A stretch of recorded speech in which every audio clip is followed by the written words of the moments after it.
Con, ça ose tout. C'est même à ça qu'on les reconnaît. Marcel est la flotte. Où est le vin? Je veux du vin. Heroes de puta.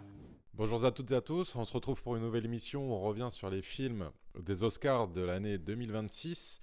Aujourd'hui, je suis comme d'habitude avec Julien. Bonjour Julien. Salut Sébastien. Comment ça va?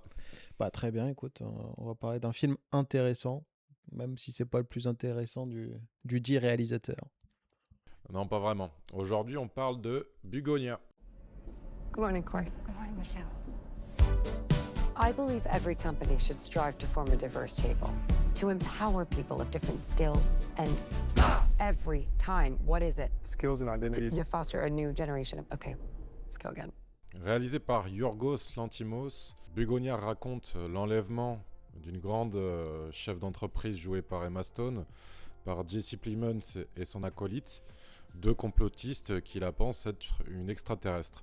Par quoi on peut commencer? On peut dire que c'est un huis clos, que ce film se base surtout sur la prestation des deux comédiens principaux. Excellente presta, hein.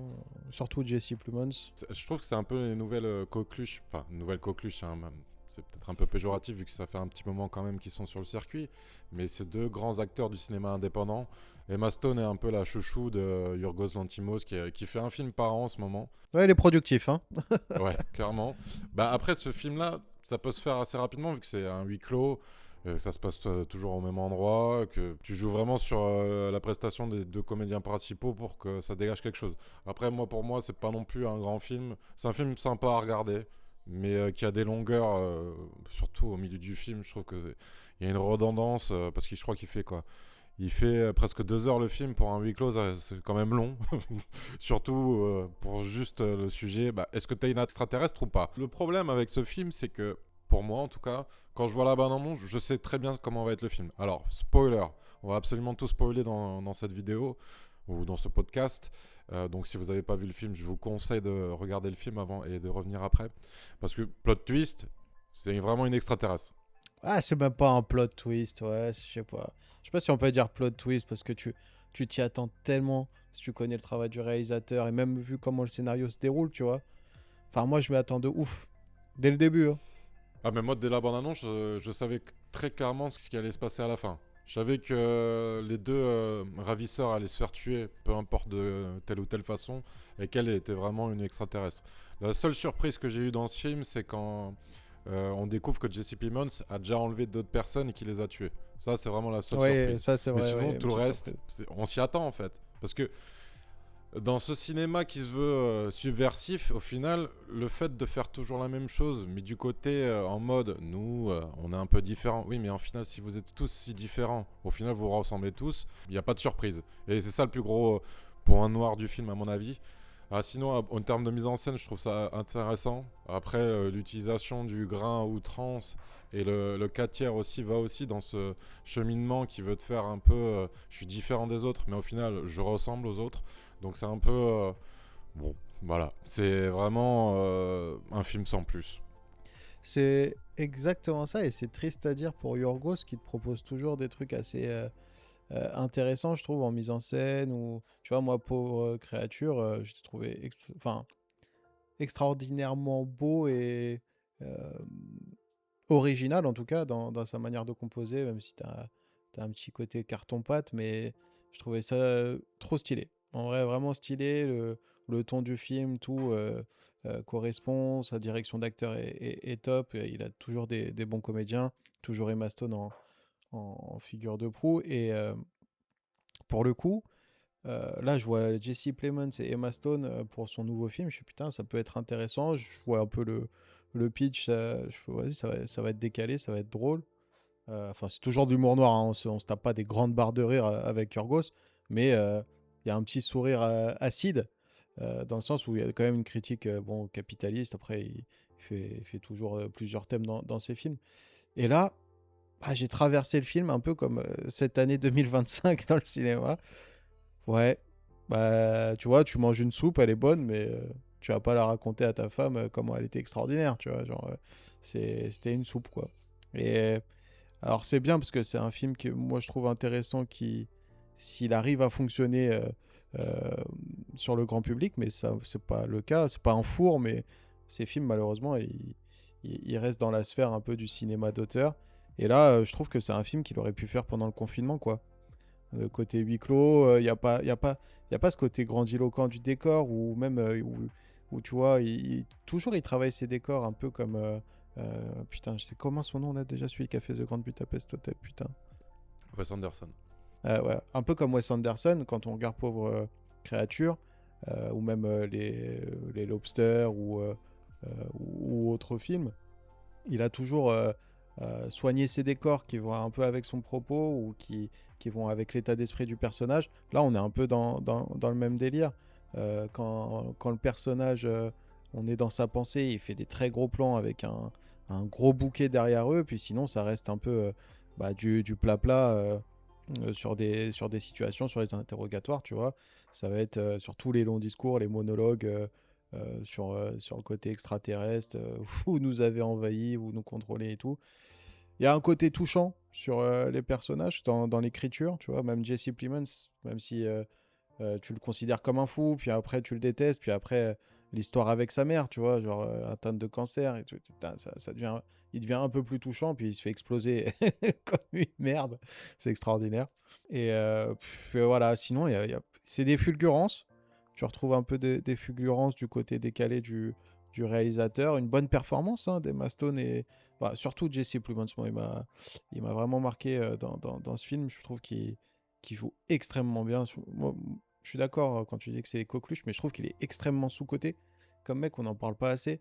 Tu vois, on parle plus d'un Timothée Chalamet ou encore l'autre qui a fait Frankenstein, là. Putain, comment il s'appelle, Jacob Elordi, tu vois. On parle plus de ces deux-là, un peu Paul Mescal aussi, mais Jesse Plemons, on n'en parle jamais. Et pourtant, le gars te claque des perfs à chaque fois. Mais il est bon, il est juste. C'est rare qu'il ait le premier rôle vraiment dans ses films. Si je me souviens de lui chez Scorsese ou ce genre de choses, c'est jamais la tête d'affiche. C'est un très bon second rôle. Je pense que sa carrière, ça se résumera à ça. L'un des meilleurs second rôles. Et il y a des acteurs dans l'histoire du cinéma qui ont vécu que là-dessus, tu vois. Ouais, mais ce serait dommage parce que je trouve qu'il est Après, là, il fait un rôle principal et il est excellent. Pourquoi pas lui offrir des rôles comme Martyr Suprême, ou enfin, sans que ce soit le même film, hein, mais tu vois ce que je veux dire, un parce qu'il film sera jamais bankable comme. Ah, mais si tu lui donnes pas sa chance, tu sais pas. Tu sais pas si tu lui donnes pas sa chance. Après, c'est côté gueule, tu vois, mais je trouve il a une gueule atypique, de ouf, vraiment atypique. Et sinon, pour revenir au film, les thèmes qu'il utilise et tout, franchement, ça mérite des nominations en compète, en festival et tout, il n'y a pas de souci. Mais c'est clairement pas son meilleur film. C'est un film tiède. Tu te demandes pourquoi même il l'a fait. Je crois que c'est adapté d'un film coréen en plus. Ah bon? Ouais, Save the Green Planet. Bon, je l'ai pas vu, je pourrais pas dire. Il Ok. faudrait que je regarde pour voir. Connaissant Yorgos, à mon avis, ça n'a rien à voir. Il a dû s'émanciper du truc, prendre juste vraiment l'essence du pitch et en refaire son film. Euh, voilà. On est sur un film sur la paranoïa, critique un peu capitaliste, huis clos un peu long. Moi, je suis d'accord sur le rythme. Il y a un moment, je voulais fermer les yeux, mais genre, c'est juste, je m'ennuyais. Voilà. C'est dommage. C'est ce côté aussi, on n'arrive pas trop à être attaché au personnage. Parce qu'il n'y en a aucun qui est intéressant. Il y a le côté ultra neutre de Emma Stone, tu vois. Euh, Moi, je trouve que ça devient problématique, ces films où on n'arrive pas trop à te faire accrocher au personnage. Je veux dire, il faut vraiment que ta mise en scène elle soit éclatante derrière, ou qu'elle t'épate, que le scénario soit ultra puissant pour que tu puisses regarder et apprécier un film où les personnages, tu t'en fous de ce qui va leur arriver, tu vois. Bah, de toute façon, on va parler après de Marty Suprême, mais c'est à peu près la même chose quand tu dis qu'on peut pas s'attacher Ouais. au personnage. Oui, Là, totalement. c'est difficile parce que c'est des complotistes. Ce qui est marrant, c'est que vu les temps qui courent, les complotistes ont souvent raison. Et je remarque que ce film était précurseur là-dessus. Voilà, ça y est, je parle avec un complotiste, merde. Putain, fait chier. On va jamais percer, les gars, je vous le dis. Hein. Nous écoutez plus. Je me désolidarise. Non, ils ont pas raison, les complotistes. Mais là, c'est intéressant comment ils les jouent, tu vois. Et c'est forcément, comme tu dis, quand tu regardes la bande-annonce ou que tu lis le scénario, le pitch du film, le synopsis, tu sais qu'à la fin, il va faire en sorte que la meuf soit vraiment une extraterrestre, tu vois. C'est là où genre, il est toujours dans le fait, on va leur donner raison en plus, tu vois. Genre, pour montrer l'absurdité du monde où il est. Et c'est ça que j'aime bien avec son travail, tu vois, c'est intéressant, hein. Mais c'est vrai que sur celui-là, j'ai pas envie de dire il s'est pas foulé, mais c'est pas transcendant, quoi. Bah après, c'est aussi le scénario qui amène à ce manque de transcendance. C'est juste un huis clos au final, donc t'auras jamais de grandiose ou d'épique ou d'extraordinaire là-dedans, quoi. Même les séquences, à la limite dans l'espace, à la fin, c'est juste un décor un peu bateau. Ouais, mais tu vois, moi je trouve le décor, là, alors, pour la partie espace à la fin, tu vois, le décor, le vaisseau et tout, la réunion qu'ils font, je trouve le décor du vaisseau ultra atypique. Et là, c'est Yorgos, tu vois. C'est pas un décor qu'on a déjà vu, c'est pas un truc euh, froid, distant. Non, là, c'est même organique plutôt. Le côté, vas-y, on supprime la planète, je trouve ça ultra intéressant. Franchement, voilà, tu vois finalement sa patte complète de l'artiste sur la dernière séquence parce que quand on est sur Terre, ouais, c'est un huis clos qui se joue avec. Ouais, c'est une étude comportementaliste, quoi, quand tu interroges quelqu'un pour des convictions, tu vois. Genre, c'est vraiment jusqu'où l'homme est prêt à aller dans la souffrance, dans la psychologie, comment ça démêler le vrai du faux, comment tu vas pas basculer, tu vois. C'est juste ça, en fait. C'est une étude comportementaliste, c'est pas un film en soi. Pour moi, c'est pas très intéressant. Si tu penses que c'est une étude sociologique, bah, ça a été écrit par un étudiant en sociologie. Ouais, C'est c'est ça pas aussi ouf. le problème des films, de beaucoup de films aujourd'hui, qui se veulent un peu des réflexions sur le monde. Je me rappelle du film qui a eu la Palme d'Or, Sans filtre, je crois, hein, Ouais. le film suédois. Bah, c'est pareil, les gens se sont paluchés sur ce film en termes de sociologie, mais c'est écrit par un enfant de 5 ans, si on parle vraiment. Où sont les grands philosophes qui décrivent un sentiment et une façon de penser dans notre société d'aujourd'hui? Au cinéma, il y a de moins en moins. Mais même en littérature, il y a un manque de créativité et de représentation de nos pensées aujourd'hui. Ça, c'est encore un autre sujet. Parce que je suis juste en train de lire Dostoïevski Ouais, en ce les gars, moment. Et là, je me dis, le mec, il avait 200 ans d'avance et il arrive à mieux compréhender une société, même si elle a évolué que les pseudo-artistes d'aujourd'hui. Bref, c'est un autre sujet encore une ouais, fois. là, on est sur un truc assez plat. J'avoue, c'est assez plat. Il enfonce un peu des portes ouvertes sur. Tu vois, c'est con, ne pas marginaliser le fou, parce qu'en plus, le fou peut s'avérer avoir raison, mais surtout, il devient dangereux, tu vois. Genre, un mec que tu réfutes à tout prix, que tu mets à l'écart de la société, qui est en plus mentalement instable.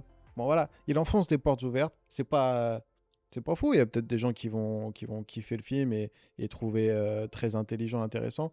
Mais Yorgos, voilà, il a toujours besoin de scènes absurdes pour montrer l'absurdité humaine. Là, il en a quelques-unes, mais franchement, c'est pas son meilleur film. Allez voir The Lobster, Pauvre créature, franchement, à côté, c'est un chef-d'œuvre, hein. La favorite aussi, c'était pas mal. La Favorite, excellent, La Favorite. Non, mais c'est un très bon cinéaste. Encore une fois, c'est pas un mauvais film, comme tout ce qu'on a dit sur cette année, quoi. Comme One Battle After Another. C'est pas un mauvais film, mais c'est pas. Enfin, Non, c'est des franchement, films lambda. c'est C'est lambda, ça ouais. qui est un peu décevant là. On va parler un peu plus tard des nominations parce que Begonia est nommé aux Oscars dans 4 catégories. Ben, c'est juste dommage parce que nous, Julien et moi, on a grandi dans un espèce de cinéma qui marquait les gens. Et là, je trouve que ça fait une dizaine d'années où on n'a pas de film qui marque les gens. Il n'y aura pas de Ouais. film qui restera dans le temps et je trouve ça dommage. Très peu, très peu. Très peu. Après, c'est peut-être aussi l'année qui veut ça, hein. Peut-être qu'on se tape que des films comme ça en ce moment, mais ça se trouve l'année prochaine, il y aura 4 chefs-d'œuvre et peut-être que, on ne sait jamais. Peut-être qu'il y aura un renouveau du cinéma. De toute façon, le cinéma, c'est toujours par cycle. Il y a toujours des creux à un certain moment. Et Oui, t'as je des pense que là, cinéastes on qui y est, tu arrivent. vois. Voilà. Le problème, c'est qu'il y a eu une bascule, il y a une bascule mondiale. Déjà, on était sur une époque un peu pauvre avec les Marvel, et donc du coup, les studios qui sont, enfin, certains studios en plus qui se comptent sur le doigt d'une main, qui sont devenus ultra puissants, qui ont un monopole du cinéma et surtout d'Hollywood. Après, là, on parle essentiellement d'Hollywood, mais bon, on va pas se mentir, c'est ce qui fait marcher le cinéma, Hollywood. Euh, donc, il y a eu Marvel qui a un peu tout vampirisé. À la sortie de Marvel, bah, une fois que ça s'essouffle, parce qu'au bout d'un moment, peu importe le mouvement, ça s'essouffle. Et bah, comme c'était pas un cinéma de qualité déjà de base, juste un cinéma popcorn qui a été efficace, on s'est retrouvé avec un creux artistique incroyable parce que les studios ne savaient plus quoi produire et veulent produire là essentiellement pour l'argent. Pour le coup, on est sur une rentabilité voulue et recherchée à tout prix. C'est ce qui fait qu'on est tombé sur beaucoup de sagas, de reboots, d'adaptations. Et c'est surtout dû à la crise du Covid, essentiellement. Et cette bascule, voilà, 2020, ça, je pense qu'on va être sur une décennie très pauvre en cinéma. Très, très pauvre. Je suis d'accord, et même quand tu vois le cinéma d'auteur, Yorgos Lanthimos est l'un des étendards récemment, Oui, il totalement. il fait un film par an. Donc il y a aussi un côté marketing dans le cinéma d'auteur, tu vois. Ouais, ouais, ça a totalement changé avec A24 qui a surproduit le cinéma d'auteur avec leurs pattes, qui maintenant ont des.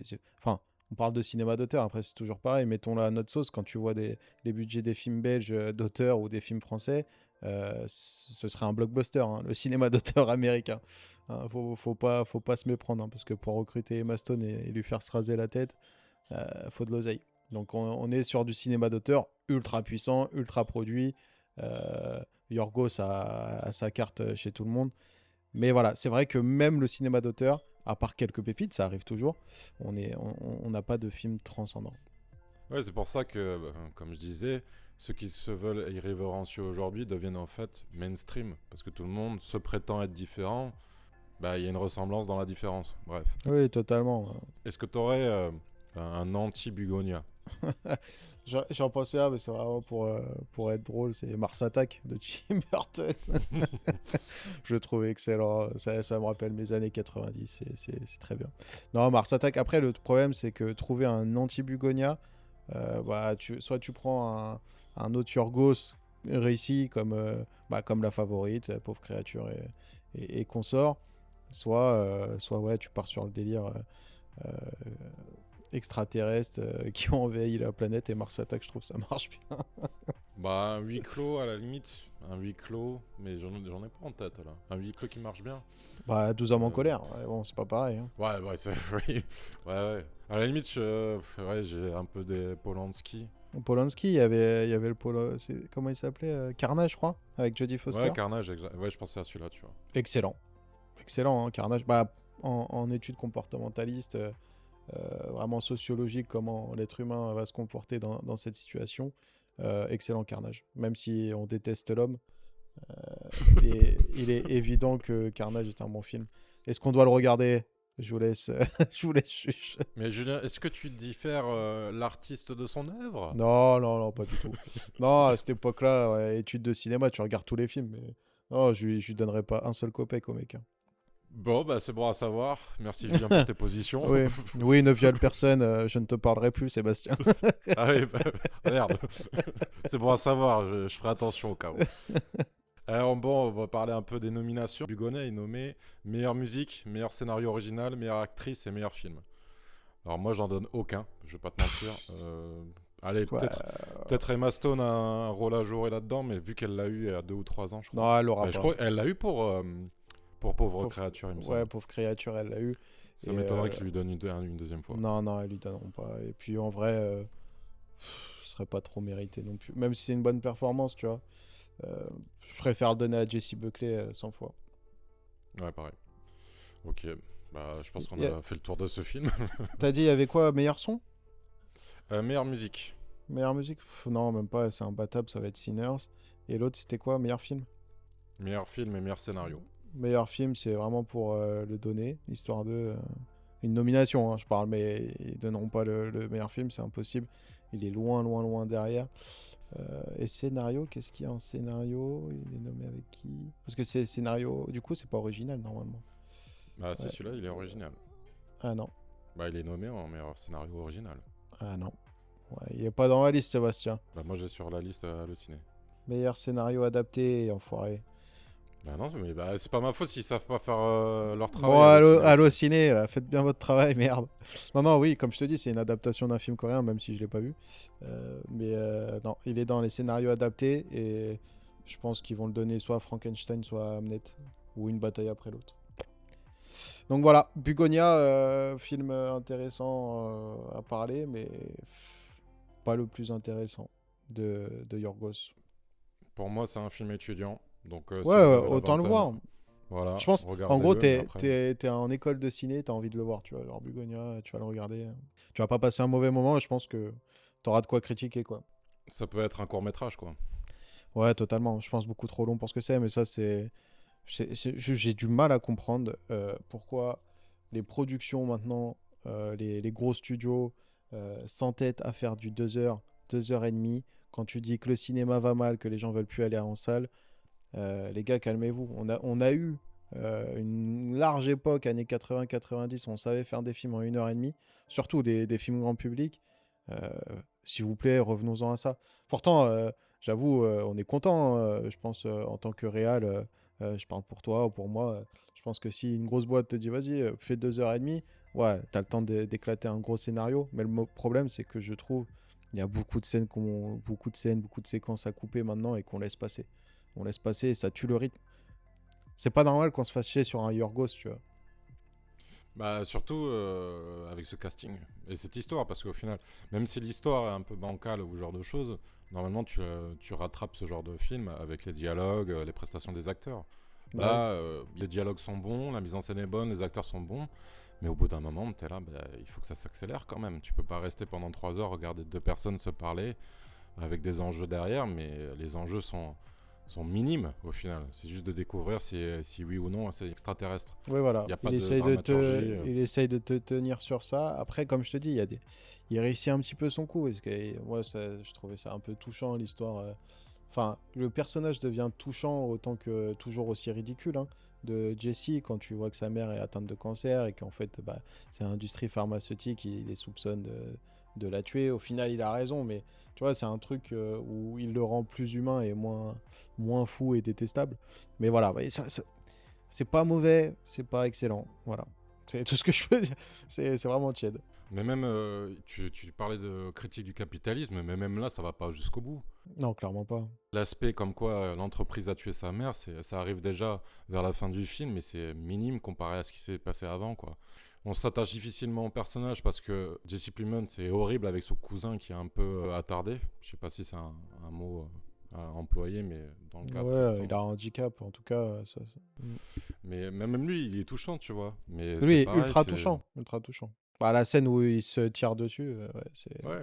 c'est un film qui réussit ces moments où il veut te toucher, il y arrive, tu vois. Mais trop de longueur, pas assez intéressant, pas assez de tension, mine de rien. Je trouve pas assez exploiter son talent dans le côté des décors et des costumes. Là, il est resté simple. Franchement, il est resté simple. Il n'y a pas de folie. Il n'y a pas de folie. Il y a de l'absurde, comme il aime, mais il n'y a pas de folie. Tu vois, Pauvre créature à côté, je l'ai trouvé vraiment. Et Emma Stone, je la trouve resplendissante dans ce film, parce que la candeur de l'être créé, qui est. Enfin, en gros, c'est une Frankenstein, hein, Pauvre créature. Euh, le, et je la trouve. Sa candeur, elle est extraordinaire, et elle montre l'illogisme de tout ce qui est machisme, patriarcat ou rapport de force homme-femme. Ça te montre le côté illogique de ces relations et l'absurde. Et ça, il l'a totalement maîtrisé, tu vois. Et c'est pour ça que je trouve ça assez surprenant, et ça montre que l'année est catastrophique. Bon, déjà, quand tu vois qu'il y a F1 dans les meilleurs films, mais sans faire... je suis très fan de F1, hein, je veux pas faire l'élitiste du cinéma, hein. Pour moi, il n'y a aucun souci à mettre un blockbuster dans les meilleurs films, mais là, faut pas déconner. Par contre, pareil, Bugonia, ça ne mérite même... Enfin, ça mérite pas une nomination dans les meilleurs films. Pas du tout. Non. Non, pour conclure, on peut dire que c'est un film lambda. Voilà. Pareil que pour One Battle After Another, on le voit une fois et ça suffit. Pas C'est envie ça, de revoir, c'est fait par des très bons réals qui ont beaucoup de talent, qui savent te faire un bon film. Ils peuvent pas moi, ils peuvent pas se chier. Ces des mecs-là, ils se chient pas dessus. Mais c'est juste, voilà, t'as l'impression qu'ils ont produit pour produire parce qu'ils ont un contrat de 5 films, et voilà. Allez, ciao. Belle conclusion. Merci. Merci Julien pour ta participation. Bah, de rien. Parle-moi de meilleur film, putain de merde. Vite, passons à 2026. Là, ça va être compliqué parce qu'il me semble qu'il nous en reste un pour les Oscars. Il Allez. sortira, je suppose, demain ou après-demain, mais on verra. Merci de nous avoir écoutés et j'espère que vous serez là pour une prochaine émission. Ciao, ciao. Ciao.